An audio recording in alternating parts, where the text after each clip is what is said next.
Setelah kasusnya bergulir selama hampir 1 bulan, kepolisian kini menetapkan pengusaha asal Surabaya, Jawa Timur, Ivan Sugianto sebagai tersangka. Ivan Sugianto pun langsung ditahan di Mapolrestabes Surabaya. Kabar ini diungkapkan oleh Kabid Humas Polda Jawa Timur, Kombes Pol Dirmanto. Dikatakannya, Ivan diperiksa selama 3 jam oleh penyidik. Setelahnya kepolisian langsung menahan pengusaha tersebut. Dikutip dari Kompas.com, ia sebelumnya juga telah menjalani pemeriksaan kesehatan dan dinyatakan sehat. Dirmanto mengungkapkan Ivan dijerat menggunakan Undang-Undang Perlindungan Anak. Ivan pun terancam mendekam di penjara selama 3 tahun.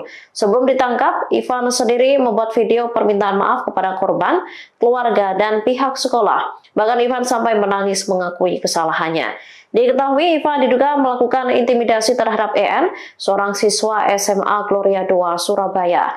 Aksinya yang meminta EN bersujud sambil menggonggong viral di media sosial.